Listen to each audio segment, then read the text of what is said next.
नमस्कार दोस्तों, आज हम कहानी की अगली कड़ी में मुंशी प्रेमचंद जी द्वारा लिखित कहानी विद्रोही को सुनते हैं। लेकिन उससे पहले आप सभी लोग से एक विनम्र अनुरोध है कि अगर चैनल पर नए हैं तो चैनल को सब्सक्राइब जरूर कीजिएगा। कहानी अच्छी लगे तो लाइक शेयर कमेंट जरूर करिएगा। तो चलिए कहानी शुरू करते हैं। विद्रोही। आज 10 साल से जब्त कर रहा हूँ।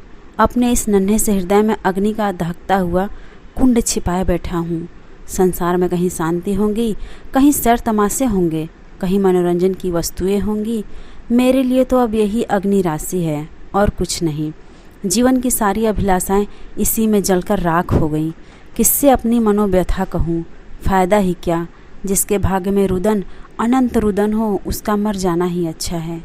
मैंने पहली बार तारा को उस वक्त देखा जब मेरी उम्र 10 साल की थी। मेरे पिता आगरे के एक अच्छे डॉक्टर थे। लखनऊ में मेरे चाचा रहते थे। उन्होंने वकालत में काफ़ी धन कमाया था।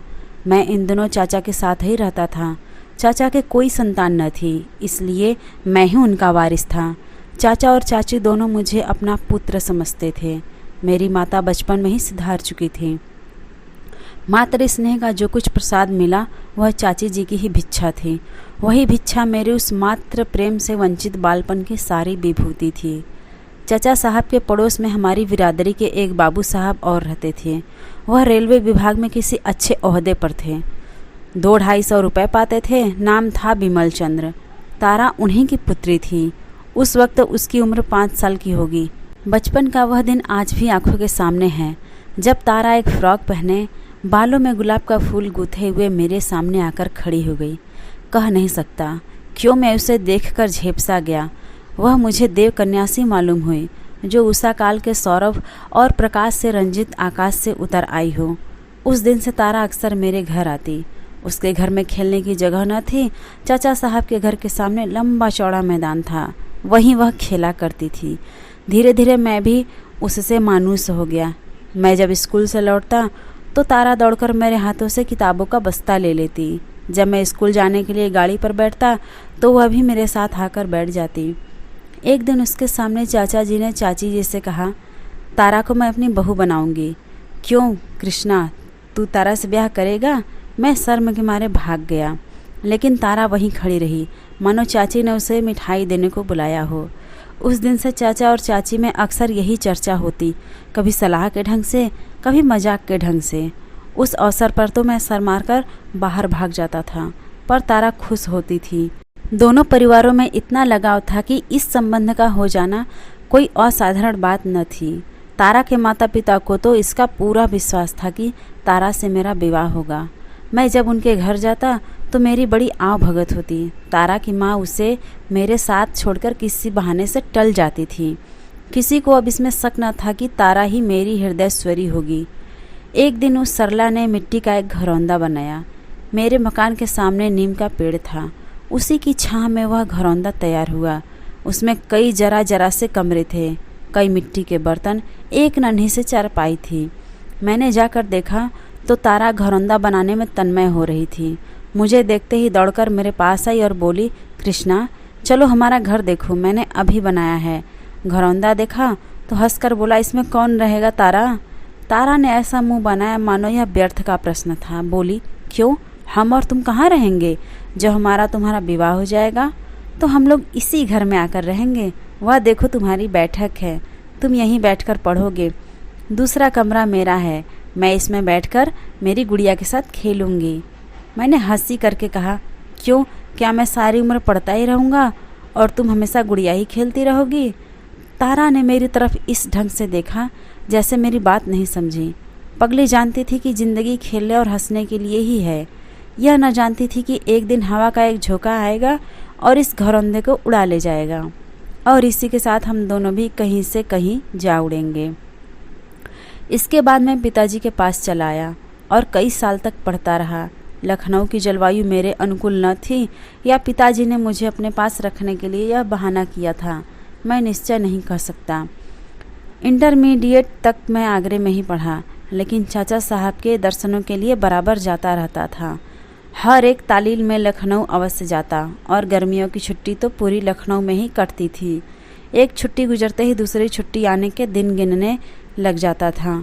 अगर मुझे एक दिन भी देर हो जाती तो तारा का पत्र आ पहुँचता। बचपन के उस सरल प्रेम में अब जवानी का उत्साह और उन्माद था। वे प्यारे दिन क्या भूल सकते हैं। वही मधुर स्मृतियाँ अब इस जीवन का सर्वस्व हैं। हम दोनों रात को सबकी नज़रों से बचाकर मिलते और हवाई किले बनाते। इसमें कोई यह न समझे कि हमारे मन में पाप था, कदापि नहीं। हमारे बीच में एक भी ऐसा शब्द, एक भी ऐसा संकेत न आने पाता जो हम एक दूसरे को सामने से न कर सकते, जो उचित सीमा के बाहर होते। यह केवल वह संकोच था जो इस अवस्था में हुआ करता है। शादी हो जाने के बाद भी तो कुछ दिनों तक स्त्री और पुरुष बड़ों के सामने बातें करते ला जाते हैं। हाँ, अंग्रेजी सभ्यता के उपासक हैं, उनकी बात मैं नहीं चलाता। वे तो बड़े के सामने आलिंगन और चुंबन तक करते हैं। हमारी मुलाकातें दोस्तों की मुलाकातें होती थी। कभी ताश की बाजी होती, कभी साहित्य की चर्चा, कभी स्वदेश सेवा के मंसूबे बनते, कभी संसार यात्रा के। क्या कहूँ, तारा का हृदय कितना पवित्र था। अब मुझे ज्ञात हुआ कि स्त्री पुरुष पर कैसे नियंत्रण कर सकती है, कुत्सित को कैसे पवित्र बना सकती है। एक दूसरे से बातें करने में, एक दूसरे के साथ बैठे रहने में हमें असीम आनंद होता था। फिर वहाँ तो प्रेम की बातें जरूर होती थी, जहाँ अपने अखंड अनुराग, अपनी अतुल निष्ठा, अपने पूर्ण आत्मसमर्पण का विश्वास दिलाना होता है। हमारा संबंध तो स्थिर हो चुका था, केवल रस्में बाकी थी। वह मुझे अपना पति समझती थी, मैं उसे अपनी पत्नी समझता था। ठाकुर जी को भोग लगाने के पहले थाल के पदार्थों में कौन हाथ लगा सकता है। हम दोनों में कभी कभी लड़ाई भी होती थी और कई कई दिनों तक बातचीत की नौबत भी नहीं आती थी। हाँ, कोई ज्यादती करे, मनाना उसी को पड़ता था। मैं जरा सी बात पर तिनक जाता था। वह हंसमुख थी, बहुत ही सहनशील थी, लेकिन उसके साथ ही माननी भी परले सिर की। मुझे खिलाकर भी खुद न खाती, मुझे हंसाकर भी खुद न हंसती। इंटरमीडिएट पास होते ही मुझे फौज में एक जगह मिल गई। उस विभाग के अफसरों में पिताजी का बड़ा मान था। मैं सार्जेंट हो गया और सौभाग्य से लखनऊ में ही मेरी नियुक्ति हुई। मुँह मांगी मुराद पूरी हुई, मगर विधि वाम कुछ और ही षड्यंत्र रच रहा था। मैं तो इस ख्याल में मगन था कि कुछ दिनों में तारा मेरी होगी। उधर एक दूसरा ही गुल खिल गया। शहर के एक नामी रईस ने चाचा जी से मेरे विवाह की बात छेड़ दी और 8,000 रुपये देकर दहेज का वचन दिया। चाचा जी के मुंह से लार टपक पड़ी। सोचा, यह आशातीत रकम मिलती है, इसे क्यों छोड़ूं। विमल बाबू की कन्या का विवाह कहीं न कहीं हो ही जाएगा। उन्हें सोचकर जवाब देने का वादा करके विदा किया और विमल बाबू को बुलाकर बोले, आज चौधरी साहब कृष्णा की शादी की बातचीत करने आए थे। आप तो उन्हें जानते होंगे, अच्छे रईस हैं, 8,000 रुपये दे रहे हैं। मैंने कह दिया है, सोचकर जवाब दूंगा। आपकी क्या राय है, यह शादी मंजूर कर लूं? विमल बाबू ने चकित होकर कहा, यह आप क्या फरमाते हैं? कृष्णा की शादी तो तारा से ठीक हो चुकी है ना? चाचा साहब ने अनजान बनकर कहा, यह तो मुझे आज मालूम हो रहा है। किसने ठीक किया यह शादी? आपसे तो मुझसे इस विषय में कोई बातचीत नहीं हुई। विमल बाबू जरा गर्म होकर बोले, जो बात आज 10-12 साल से सुनता हूँ, क्या उसकी तस्दीक भी करनी चाहिए थी? मैं तो इसे तय समझे बैठा हूँ। मैं ही क्या, सारा मोहल्ला तय समझ रहा है। चाचा साहब ने बदनामी के भय से जरा दबकर कहा, भाई साहब, हक तो यह है कि मैं जब कभी इस संबंध की चर्चा करता था दिल लगी के तौर पर, लेकिन खैर मैं आपको निराश नहीं करना चाहता। आप मेरे पुराने मित्र हैं, मैं आपके साथ सब तरह की रियायत करने को तैयार हूँ। मुझे 8,000 मिल रहे हैं, आप मुझे 7,000 दे दीजिए या 6,000 ही दे दीजिए। विमल बाबू ने उदासीन भाव से कहा, आप मुझसे मजाक कर रहे हैं या सचमुच दहेज मांग रहे हैं? मुझे यकीन नहीं आता। चाचा साहब ने माथा सिकोड़ कर कहा, इसमें मजाक की तो कोई बात ही नहीं है। मैं आपके सामने चौधरी से बातें कर सकता हूँ। विमल बाबू, आपने तो यह नया प्रश्न छेड़ दिया। मुझे तो स्वप्न में भी गुमान न था कि हमारे और आपके बीच में यह प्रश्न खड़ा होगा। ईश्वर ने आपको बहुत कुछ दिया है, 10-5 हज़ार में आपका कुछ न बनेगा। हाँ, यह रकम मेरी सामर्थ्य से बाहर है। मैं तो आपसे दया की ही भिक्षा मांग सकता हूँ। आज 10-12 साल से हम कृष्णा को अपना दामाद समझते आ रहे हैं। आपकी बातों से भी कई बार इस तस्दीक हो चुकी है। कृष्णा और तारा में जो प्रेम है वह आपसे छिपा नहीं है। ईश्वर के लिए थोड़े से रुपयों के वास्ते कई जनों का खून न कीजिए। चाचा साहब ने धृष्टता से कहा, विमल बाबू, मुझे खेद है कि मैं इस विषय में और नहीं दब सकता। विमल बाबू जरा तेज होकर बोले, आप मेरा गला घोट रहे हैं। चाचा बोले, आपको मेरा एहसान मानना चाहिए, कितनी रियायत कर रहा हूँ। बिमल जी बोले, क्यों न हो, आप मेरा गला घोटे और मैं आपका एहसान मानूं। मैं इतना उदार नहीं हूँ। अगर मुझे मालूम होता कि आप इतने लोभी हैं तो आपसे दूर ही रहता। मैं आपको सज्जन समझता था, अब मालूम हुआ कि आप भी कौड़ियों के गुलाम हैं। जिसकी निगाह में मुरव्वत नहीं, जिसकी बातों का कोई विश्वास नहीं, उसे मैं शरीफ नहीं कह सकता। आपको अख्तियार है कृष्णा बाबू की शादी चाहे जहाँ करें, लेकिन आपको हाथ न मलना पड़े तो कहिएगा। तारा का विवाह तो कहीं न कहीं हो ही जाएगा, और ईश्वर ने चाहा तो अच्छे ही घर में होगा। संसार में सज्जनों का अभाव नहीं है, मगर आपके हाथ अपयश के सिवा और कुछ न लगेगा। चाचा साहब ने त्योरियां चढ़ाकर कहा, अगर आप मेरे घर में न होते तो इस अपमान का कुछ जवाब देता। बिमल बाबू ने छड़ी उठा ली और कमरे से बाहर जाते हुए कहा, आप मुझे क्या जवाब देंगे? आप जवाब देने के योग्य ही नहीं हैं। उसी दिन शाम को जब मैं बैरक से आया और जलपान करके बिमल बाबू के घर जाने लगा तो चाची ने कहा, कहाँ जाते हो? बिमल बाबू से और तुम्हारे चाची जी से आज एक झड़प हो गई। मैंने ठिठक कर ताज्जुब से कहा, झड़प हो गई? किस बात पर? चाची ने सारा का सारा वृत्तांत कह सुनाया और बिमल जी को जितने काले रंगों में रंग सकी रंगा। तुमसे क्या कहूँ बेटा, ऐसा मुंहफट तो आदमी ही नहीं देखा। हजारों ही गालियाँ दी, लड़ने पर आमादा हो गया। मैंने 1 मिनट तक सन्नाटे में खड़े रहकर कहा, अच्छी बात है, वहाँ न जाऊँगा, बैरक जा रहा हूँ। चाची बहुत रोई चिल्लाई, पर मैं एक क्षण भी न ठहरा। ऐसा जान पड़ा था जैसे कोई मेरे हृदय में भाले भोंक रहा हो। घर से बैरक तक पैदल जाने में मुझे 10 मिनट से ज़्यादा न लगे होंगे। बार बार जी झुंझलाता था, चाचा साहब पर नहीं, बिमल बाबू पर भी नहीं, केवल अपने ऊपर।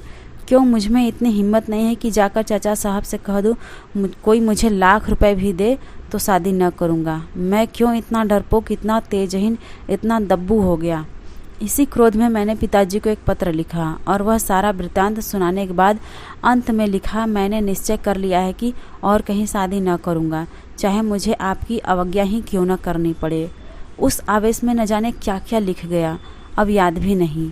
इतना ही याद है कि 10-12 पन्ने 10 मिनट में लिख डाले थे। संभव होता तो मैं यही सारी बातें तार से भेजता। 3 दिन से मैंने बड़ी व्यग्रता से काटे, उसका केवल अनुमान किया जा सकता है। सोचता, तारा हमें अपने मन में कितना नीच समझ रही होगी। कई बार जी में आया कि चलकर उसके पैरों पर गिर पड़ूं और कहूं, देवी मेरा अपराध क्षमा करो, चाचा साहब के कठोर व्यवहार की परवाह न करो, मैं तुम्हारा था और तुम्हारा हूँ। चाचा साहब मुझसे बिगड़ जाएं, पिताजी घर से निकाल दें, मुझे किसी की परवाह नहीं, लेकिन तुम्हें खोकर मेरा जीवन ही खो जाएगा। तीसरे दिन पत्र का जवाब आया। रही सही आशा भी टूट गई। वही जवाब था जिसकी मुझे शंका थी। लिखा था, भाई साहब मेरे पूज्य हैं, उन्होंने जो निश्चय किया उसके विरुद्ध मैं एक शब्द भी मुंह से नहीं निकाल सकता, और तुम्हारे लिए भी यही उचित है कि उन्हें नाराज न करो। मैंने उस पत्र को फाड़कर पैरों से कुचल दिया और उसी वक्त बिमल बाबू के घर की तरफ चला। आह, उस वक्त अगर कोई मेरा रास्ता रोक लेता, मुझे धमकाता कि उधर मत जाओ, तो मैं बिमल बाबू के पास जाकर ही दम लेता और आज मेरा जीवन कुछ और ही होता। पर वहाँ मना करने वाला कौन बैठा था? कुछ दूर चलकर हिम्मत हार बैठा, लौट पड़ा। कह नहीं सकता क्या सोचकर लौटा। चाचा साहब की अप्रसन्नता का मुझे रत्ती भर भी भय न था। उनकी अब मेरे दिल में जरा भी इज्जत न थी। मैं उनकी सारी संपत्ति को ठुकरा देने को तैयार था। पिताजी के नाराज हो जाने का भी डर न था। संकोच केवल यह था कि कौन सा मुंह लेकर जाऊं। आखिर मैं उन्हीं चाचा का भतीजा तो हूँ। बिमल बाबू मुझसे मुखातिब न हुए या जाते ही जाते दुत्कार दिया तो मेरे लिए डूब मरने के सिवा और क्या रह जाएगा। सबसे बड़ी शंका यह थी कि कहीं तारा भी मेरा तिरस्कार कर बैठे तो मेरी क्या गति होगी। हाय आधा तारा, निष्ठुर तारा, अबोधा तारा, अगर तूने उस वक्त 2 शब्द लिखकर मुझे तसल्ली दे दी होती तो आज मेरा जीवन कितना सुखमय होता। तेरे मौन ने मुझे मटिया मेट कर दिया, सदा के लिए, सदा के लिए। 3 दिन फिर मैंने अंगारों पर लोट लोट कर काटे। ठान लिया था कि अब किसी से न मिलूंगा। सारा संसार मुझे अपना शत्रु सा दिखता था। तारा पर भी क्रोध आता था। चाचा साहब की तो सूरत से घृणा हो गई थी। मगर तीसरे दिन शाम को चाचा जी का रुक्का पहुंचा। मुझसे आकर मिल जाओ। जी मैं तो आया, लिख दूं, मेरा आपसे कोई संबंध नहीं, आप समझ लीजिए मैं मर गया। मगर फिर उनके स्नेह और उपकारों की याद आ गई। खरी खरी सुनाने का भी अच्छा अवसर मिल रहा था।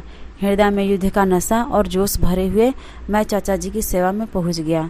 चाचा जी ने मुझे सिर से पैर तक देखकर कहा कि आजकल तुम्हारी तबीयत अच्छी नहीं है। आज राय साहब सीताराम तशरीफ़ लाए हैं, तुमसे कुछ बातें करना चाहते हैं।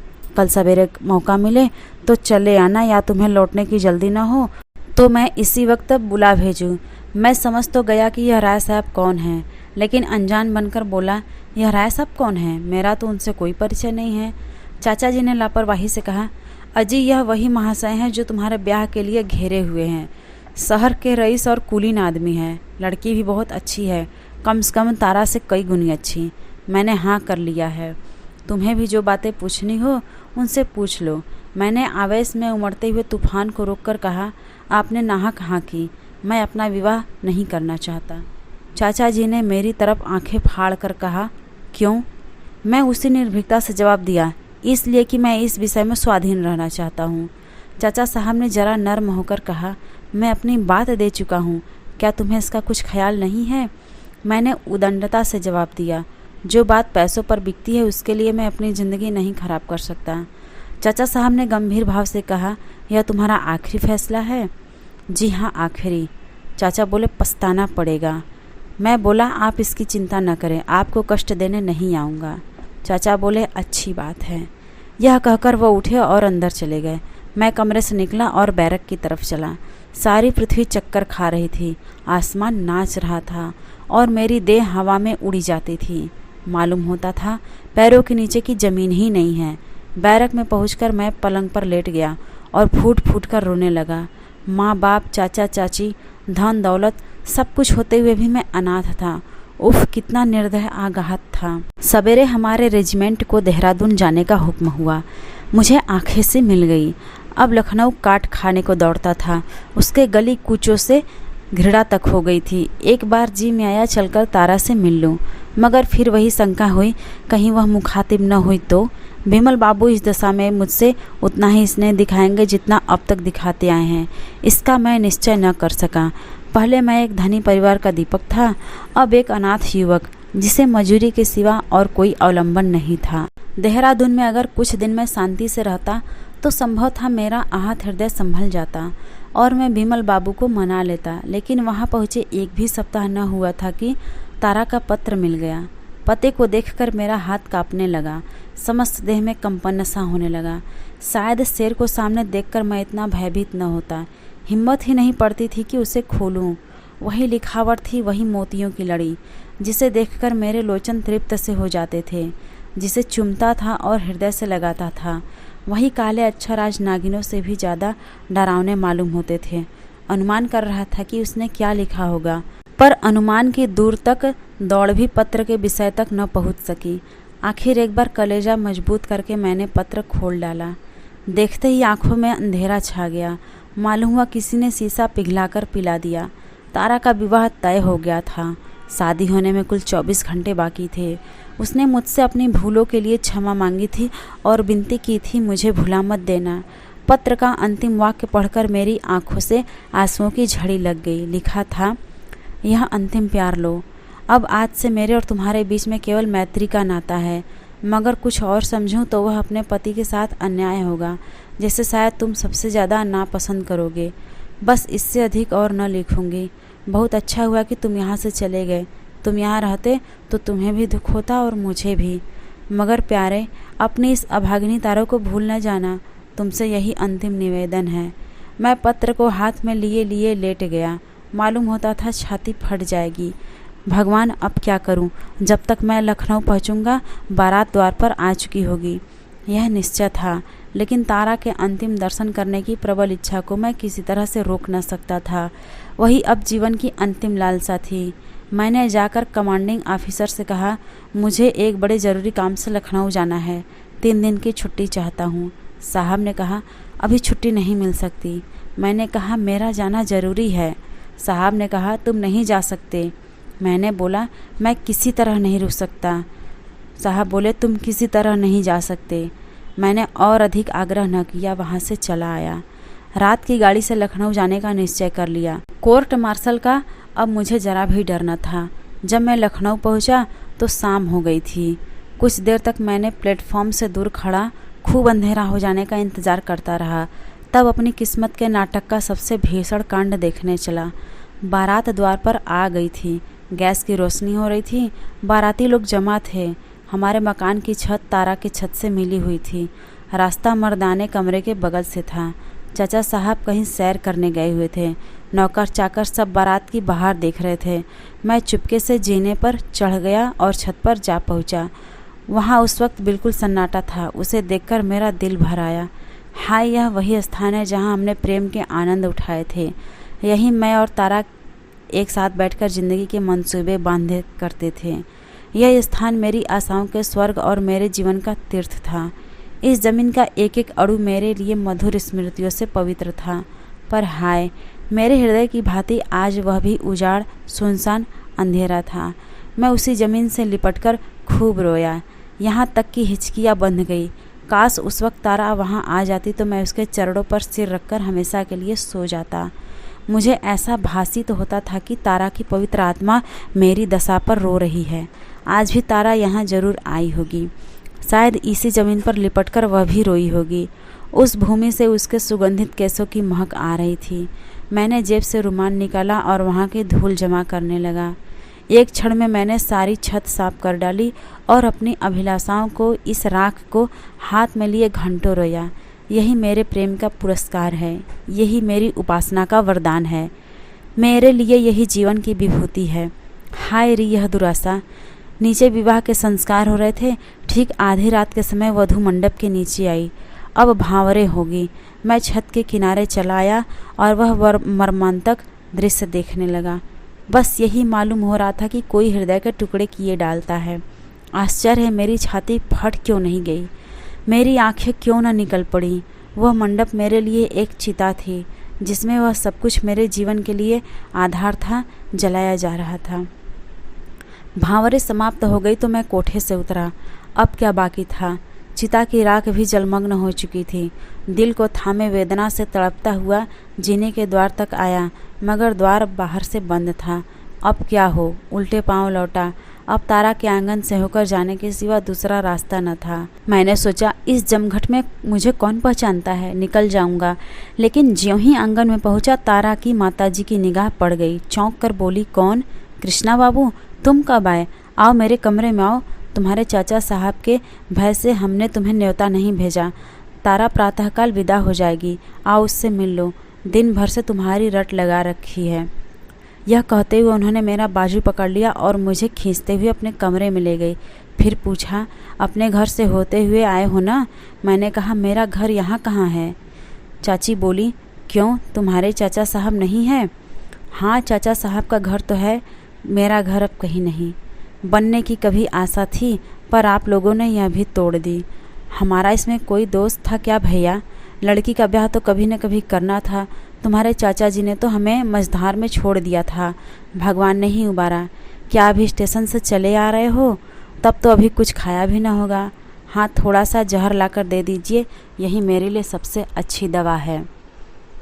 वृद्धा विस्मित होकर मुंह ताकने लगी। मुझे तारा से कितना प्रेम था, वह बेचारी क्या जानती थी। मैंने उसी विरक्ति के साथ फिर कहा, जब आप लोगों ने मुझे मार डालने का ही निश्चय कर लिया तो अब देर क्यों करती हैं? आप मेरे साथ यह दगा करेंगी, यह मैंने समझता था। खैर, जो कुछ हुआ अच्छा ही हुआ। चाचा और बाप की आंखों से गिरकर मैं शायद आपकी आंखों में भी न जचता। बुढ़िया ने मेरी तरफ शिकायत की नज़रों से देखकर कहा, तुम हमको इतना स्वार्थी समझते हो बेटा? मैंने जले हुए हृदय से कहा, अब तक तो समझता था, लेकिन परिस्थिति ने ऐसा समझने को मजबूर कर दिया। मेरे खून का प्यासा दुश्मन भी मेरे ऊपर इससे घातक वार न कर सकता। मेरा खून आपकी ही गर्दन पर होगा। तुम्हारे चाचा जी ने तो इनकार कर दिया था। आप लोगों ने भी मुझसे कुछ पूछा, मुझसे भी कुछ कहा, मुझे भी कुछ कहने का अवसर दिया। आपने तो ऐसी निगाह फेरी जैसे आप दिल से यही चाहती थी। मगर आपसे शिकायत क्यों करूं? तारा खुश रहे, मेरे लिए यही बहुत है। हाँ बेटा, तुमने भी तो कुछ नहीं लिखा। अगर तुम एक पुर्जा भी लिख देते तो हमें तस्कीन हो जाती। हमें क्या मालूम था कि तुम तारा को इतना प्यार करते हो। हमसे ज़रूर भूल हुई, मगर उससे बड़ी भूल हुई तुमसे। अब मुझे मालूम हुआ कि तारा क्यों बराबर डाकिये को पूछती रहती थी। अभी वह कल दिन भर डाकिये की राह देखती रही। जब तुम्हारा कोई खत नहीं आया तब वह निराश हो गई। बुला दूँ उसे, मिलना चाहते हो? मैंने चारपाई से उठकर कहा, नहीं नहीं, उसे मत बुलाइए, मैं अब उसे नहीं देख सकता। उसे देखकर मैं न जाने क्या कर बैठूं। यह कहता हुआ मैं चल पड़ा। तारा की माँ ने कई बार पुकारा, मैंने पीछे फिरकर भी नहीं देखा। यह है मुझ निराश की कहानी। इसे आज 10 साल गुजर गए। इन 10 सालों में मेरे ऊपर जो कुछ बीती उसे मैं ही जानता हूँ। कई दिनों तक मुझे निराहार रहना पड़ा। फौज से तो उसके तीसरे दिन ही निकाल दिया गया था। अब मारे मारे फिरने के सिवा मुझे कोई काम नहीं। पहले तो काम मिलता ही नहीं, और अगर मिल भी गया तो मैं टिकता नहीं। जिंदगी पहाड़ हो गई है, किसी बात की रुचि नहीं रही। आदमी की सूरत से दूर भागता हूँ। तारा प्रसन्न है। 3-4 साल हुए। एक बार मैं उसके घर गया था। उसके स्वामी ने बहुत आग्रह करके बुलाया था, बहुत कस्में दिलाई थी। मजबूर होकर गया। अब वह कली खिलकर फूल हो गई है। तारा मेरे सामने आई। उसका पति भी बैठा हुआ था। मैं उसकी तरफ ताक न सका। उसने मेरे पैर खींच लिए। मेरे मुंह से एक भी शब्द न निकला। अगर तारा दुखी होती, कष्ट में होती, फटे हालों में होती तो मैं उस पर बलि हो जाता। पर संपन्न, सरस, विकसित तारा मेरी संवेदना के योग्य न थी। मैं इस कुटिल विचार को रोक न सका। कितनी निष्ठुरता, कितनी बेवफाई। शाम को मैं उदास बैठा वहाँ जाने पर पछता रहा था कि तारा का पति आकर मेरे पास बैठ गया और मुस्कुरा कर बोला, बाबूजी, मुझे यह सुनकर खेद हुआ कि तारा से मेरे विवाह हो जाने से आपका बड़ा सदमा पहुँचा। तारा जैसी रमणी शायद देवताओं को भी स्वार्थी बना देती। लेकिन मैं आपसे सच कहता हूँ, अगर मैं जानता कि आपको उससे इतना प्रेम है तो मैं हरगिज आपकी राह का कांटा न बनता। शोक यही है कि मुझे बहुत पीछे मालूम हुआ। तारा मुझसे आपकी प्रेम कथा कह चुकी है। मैंने मुस्कुरा कर कहा, तब तो आपके मेरी सूरत से घृणा होगी। उसने जोश से कहा, इसके प्रतिकूल मैं आपका आभारी हूँ। प्रेम का ऐसा पवित्र, ऐसा उज्जवल आदर्श आपने उसके सामने रखा। वह आपको अब भी उसी मोहब्बत से याद करती है। शायद कोई दिन ऐसा नहीं जाता कि आपका जिक्र न करती हो। आपके प्रेम को वह अपनी ज़िंदगी की सबसे प्यारी चीज़ समझती है। आप शायद समझते हो कि उन दिनों को याद करके उसे दुख होता होगा। बिल्कुल नहीं, वही उसके जीवन की सबसे मधुर स्मृतियाँ है। वह कहती है, मैंने अपने कृष्णा को तुम में पाया है, मेरे लिए इतना ही काफ़ी है। तो आज की ये मुंशी प्रेमचंद जी द्वारा लिखित कहानी विद्रोही आपको कैसी लगी कमेंट्स करके ज़रूर बताइएगा। और अगर चैनल पर नए हैं तो चैनल को सब्सक्राइब ज़रूर कीजिएगा और इस कहानी को लाइक शेयर ज़रूर कीजिएगा।